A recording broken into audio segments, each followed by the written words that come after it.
Bank reconciliation statement का practical question.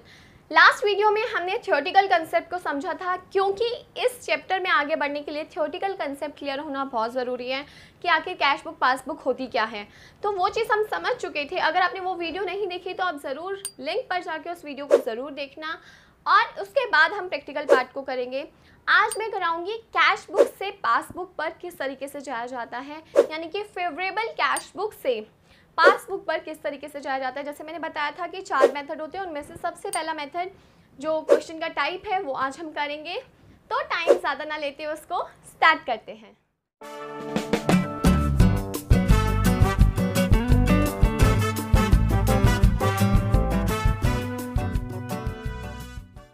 तो अब हम स्टार्ट करते हैं बैंक रिकंसिलिएशन स्टेटमेंट। जैसा कि मैंने बताया है कि इसमें 4 मेथड हैं, ठीक है। आज हम करेंगे कैश बुक का फेवरेबल बैलेंस से हमें पासबुक के फेवरेबल बैलेंस, या कोई सा भी निकले, अनफेवरेबल निकले, हमें कैश बुक से पासबुक पे जाना है। जबकि कैश बुक का बैलेंस जो गिवन होगा वो हमें फेवरेबल यानी कि प्लस में गिवन होगा, ठीक है। अब सबसे पहले इसकी शुरुआत करते हैं इसके फॉर्मेट से, यानी कि हमें फॉर्मेट कैसा बनाना होता है बैंक रिकंसिलिएशन स्टेटमेंट का। बुक में आपको 2 तरीके से इस क्वेश्चन को सॉल्व करके दिखाया गया है, यानी कि इस क्वेश्चन को 2 तरीके से हम सॉल्व कर सकते हैं। मैंने जो तरीका लिया है वो थोड़ा इजी वाला लिया है, ताकि आपको इजीली उस चीज़ को समझा सकूं और आपको समझ भी जल्दी आ जाए, ठीक है। तो एक फॉर्मेट क्या रहता है इसका, बहुत सिंपल है। एक plus side, minus side, then particulars, बस इतना सा फॉर्मेट रहता है। यानी कि आपको पर्टिकुलर्स लिखना है, प्लस लिखना है, माइनस लिखना है। ये इसका फॉर्मेट रहता है बैंक रिकंसिलिएशन स्टेटमेंट का। ऊपर आप बैंक रिकंसिलिएशन स्टेटमेंट ही लिखोगे एज ऑन जो भी डेट होगी, ऑफ कोर्स 31 मार्च या 31 जो भी मंथ एंड है जो गिवन होगा आपको क्वेश्चन में, वो आप लिखेंगे, ठीक है। अब मैंने आपसे बात करी है कि मैं ट्रिक बताऊंगी। ट्रिक ये है कि आप अगर कैश बुक से स्टार्ट कर रहे हैं और आपको जाना कहाँ है, पासबुक पर जाना है, तो आप ये सोच लीजिए कि आपको पासबुक के हिसाब से सोचकर चलना है, क्योंकि इसका मतलब ये होता है कि हमें कैश बुक का बैलेंस गिवन है और हमें पासबुक के बैलेंस के बराबर पहुंचना है। जब हमें किसी के बराबर पहुंचना होता है तो हमें जैसा वो कर रहा है वैसे ही करना पड़ता है। लाइक अगर मेरी कैश बुक में 40,000 शो हो रहे हैं और पासबुक में 50,000 शो हो रहे हैं, तो मुझे यहाँ तक जाने के लिए इसमें 10,000 क्या करने पड़ेंगे, प्लस करने पड़ेंगे, तभी मैं इसके बराबर पहुँच पाएंगे, है ना। इसी तरीके से हमें इस क्वेश्चन को भी सॉल्व करना पड़ेगा। लाइक हमें कैश बुक से अगर हम स्टार्ट कर रहे हैं और पासबुक पे जा रहे हैं, तो हमें किसके तरीके से सोचना है, पासबुक के तरीके से सोचना है। अब इसके लिए मैं आपको बोलूँगी कि आप जब भी क्वेश्चन करेंगे किसी भी मेथड का करें, ठीक है, favourable, unfavourable, passbook, cash book, आप अपने पेज पर कॉर्नर पर लिख लीजिए आप कैश बुक से कहाँ जा रहे हैं, पासबुक जा रहे हैं। कहाँ जा रहे हैं, कैश बुक से पासबुक। तो अब आपको क्या सोच के क्वेश्चन करना है, पासबुक को सोचकर क्वेश्चन करना है, ठीक है। अब हम एक क्वेश्चन सॉल्व करते हैं, देखते हैं कितनी जल्दी होता है। Cash book shows a balance of ₹12,500, यानी कि balance as per cash book हमें गिवन है। हमें सबसे पहले बैलेंस कौन सा गिवन है, एज पर कैश बुक, तो हम यहाँ लिख देंगे 12,500 और हमें पासबुक के बैलेंस से मैच करना है, ठीक है। फर्स्ट एंट्री गिवन है, देखिए फेवरेबल था इसलिए मैंने प्लस के नीचे लिखा। अगर यही अनफेवरेबल होता तो मैं ये माइनस के नीचे लिखती, लेकिन फेवरेबल है तो प्लस के नीचे लिखा है। अब cheque issue, first cheque issue मतलब माइनस, यानी कि आपको इशूड मतलब क्या होता है, माइनस करना। तो check issued but not yet presented for payment, आपने चेक इशू किया but not yet presented for payment, आप पूरा लिखेंगे, ठीक है। चेक इशू कर रहे हो, अभी तक बैंक से वो माइनस हुआ ही नहीं, यानी कि आपने अपनी कैश बुक में उसकी एंट्री कर दी, कैश बुक से आपने उस पैसे को माइनस कर दिया, बट बैंक में अभी भी वो पैसा प्लस में है, क्योंकि वहाँ से चेक क्लियर ही नहीं हुआ है। तो इस केस में पासबुक का बैलेंस हमारा प्लस में शो हो रहा होगा, यानी कि ज़्यादा शो हो रहा होगा, क्योंकि वहाँ से अभी भी चेक माइनस नहीं हुआ। तो पासबुक में क्या वो चेक प्लस में है ना, अभी क्लियर नहीं हुआ, हम भी क्या कर देंगे, प्लस करेंगे इसे। तो 6,000 हम प्लस में लिख देंगे।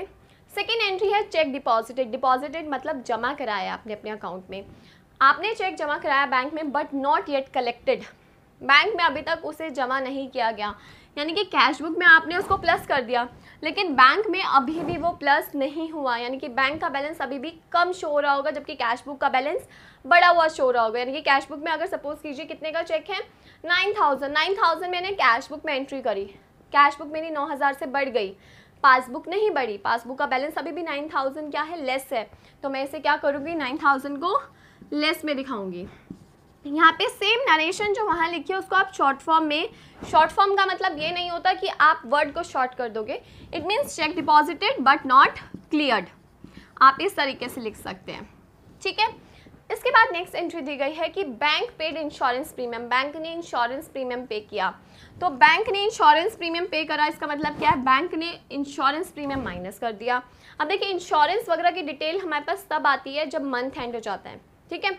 तो बैंक ने माइनस कर दिया, बट कैश बुक में हमें पता ही नहीं था, यानी कि कैश बुक में अभी भी पैसा ज़्यादा शो रहा होगा क्योंकि इंश्योरेंस प्रीमियम की किस्त हमने अपनी कैश बुक में एंट्री करी नहीं, लेकिन बैंक में से वो पैसा क्या हो गया, माइनस हो गया। हमें किसके हिसाब से सोचना है, पासबुक के हिसाब से। पासबुक के हिसाब से इस पैसे को अब हम क्या कर देंगे, माइनस कर देंगे, यानी कि बैंक पेड इंश्योरेंस प्रीमियम। तो पासबुक में अगर उसकी पेमेंट हो गई है, हमें किसके तरीके से सोचना है, पासबुक, क्योंकि हमें कैश बुक का बैलेंस कहाँ तक लेकर जाना है, पासबुक तक। तो हम इसे क्या करेंगे, माइनस करेंगे। Next entry, bank charges, bank ने चार्जेस कट करे, तो बैंक का बैलेंस माइनस में शो हो रहा होगा क्योंकि कैश बुक में अभी तक हमने चार्जेस कट ही नहीं करे। तो बैंक में अगर माइनस में शो हो रहा है तो यहाँ पे भी हम उसे माइनस करेंगे, जो कि है 300, छोटा अमाउंट है, ठीक है। इसके बाद है डायरेक्टली डिपॉजिटेड बाय कस्टमर।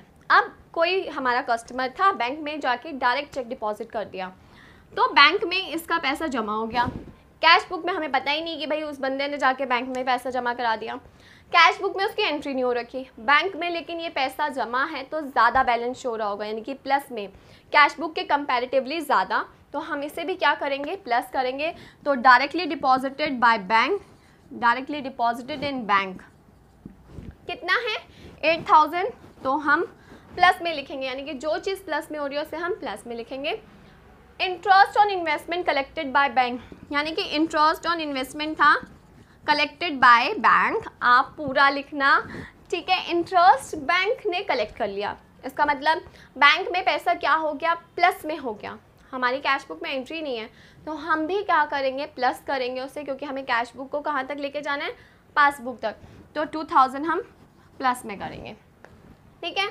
इसके बाद है cash discount allowed of ₹200 was recorded on the debit side of the bank column, यानी कि कैश डिस्काउंट हमने अलाउ किया किसी को, ठीक है। अब उसकी एंट्री अभी तक हम जो हमने डबल कॉलम कैश बुक करी है उसमें हम नहीं करते डिस्काउंट की एंट्री, ठीक है। लेकिन हमने गलती क्या करी, दैट इज़ एरर है, गलती ये करी कि हमने अपनी कैश बुक में उस चीज़ को प्लस में दिखा दिया, क्योंकि डेबिट साइड दिखाया है बैंक कॉलम में, डेबिट साइड बैंक कॉलम का पैसा हमने दिखा दिया बढ़ा हुआ, लेकिन एक्चुअल में वो तो बढ़ा ही नहीं है। पासबुक में उस चीज़ के बारे में कहीं पे जिक्र ही नहीं हो रहा होगा, क्योंकि भाई हमें 200 रुपये का डिस्काउंट हमने अलाउ किया है, पैसा तो आया नहीं है। गलती हमने क्या करी कि उसको कैश बुक में हमने बैंक कॉलम में प्लस कर दिया, जबकि वो प्लस नहीं होना चाहिए था, और पासबुक में वो प्लस है भी नहीं, तो हम उससे, पासबुक में प्लस नहीं है, हम नहीं करेंगे, हम उसे माइनस कर देंगे कि जो गलती हमने करी है उसे रेक्टिफाई करेंगे। तो यहाँ पे 200 आप नरेशन लिख देंगे, कैश डिस्काउंट, ठीक है, रॉन्गली डेबिटेड इन दी। अब इसका फॉर्मेट क्या रहेगा, देखिए आप टोटलिंग करेंगे, किस तरफ की ज़्यादा आ रही है, मुझे लग रहा है इस तरफ की ज़्यादा आ रही है। 12 + 6 कितना हुआ, 18,500 प्लस 10,000, तो इधर का आ रहा है 28,500, और इस तरफ की टोटलिंग आ रही है 14,500, तो रिमेनिंग आ गया 14,000। तो 14,000 जो बैलेंस आया है वो हम जो साइड कम आ रही है वहाँ पर लिख देंगे, 14,000 हमने यहाँ लिख दिया, और यहाँ पे हम लिखेंगे बैलेंस एज पर पासबुक, ठीक है।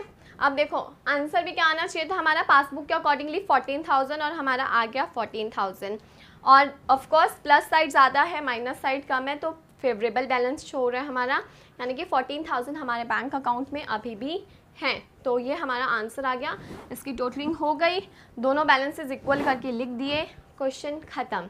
तो बहुत सिंपल है ट्रांजैक्शंस को समझना और ये देखना कि हम कौन सी बुक से कहाँ जा रहे हैं और उस बुक में उसकी एंट्री है या नहीं है, उस बेस पर हम क्वेश्चन को करते हैं। आई होप आपको ये कंसेप्ट जो है वो समझ आया होगा, और अगर नहीं आया तो आप मेरे से यूट्यूब पे, इंस्टाग्राम पे कमेंट के थ्रू पूछ सकते हैं। और अगर आपको ये मेरी वीडियो पसंद आई है तो लाइक, शेयर एंड कमेंट करें और मेरे चैनल को सब्सक्राइब करें। Thank you.